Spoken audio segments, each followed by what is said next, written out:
জয় তারা মায়ের জয়, জয় মা দুর্গার জয়, জয় মা চণ্ডীর জয়। আজকে দেবী কবচ পাঠ করে আপনি কী কী লাভ করতে পারেন সে বিষয়ে আমি সংক্ষিপ্ত আলোচনা করছি এবং বলছি, শুনুন। দেবী কবচ পাঠ করলে কি লাভ হতে পারে।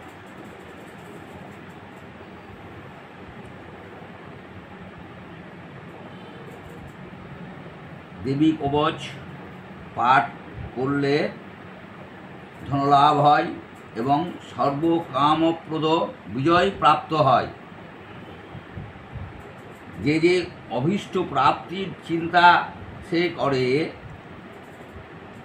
সেই সব তার অবশ্যই প্রাপ্তি হয়। সেই মানুষ এই পৃথিবীতে অতুলনীয় মহান ঐশ্বর্য লাভ করে। কবচের দ্বারা সুরক্ষিত মানুষ নির্ভীক হয়, যুদ্ধে তার কখনো পরাজয় হয় না এবং সে ত্রিলোকের পূজা হয়। দেবীর এই কবচ দেবতাদেরও দুর্লভ।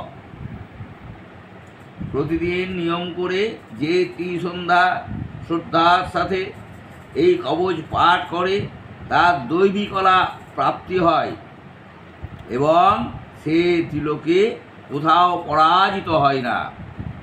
শুধু এই নয়, সে অপমৃত্যু থেকে রক্ষা পেয়ে 100 বছরেরও বেশি জীবিত থাকে।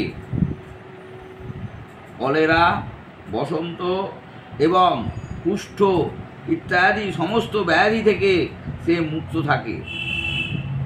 সিদ্ধি, আফিম, ধুতুরা ইত্যাদি উদ্ভিজ্জ বিষ, সাপ, বিছা ইত্যাদির দংশনজনিত জঙ্গম বিষ এবং আফিং এবং তৈলাদি সংযোগে কৃত্রিম বিষ, এইসব রকম বিষ থেকে সে রক্ষা পায়।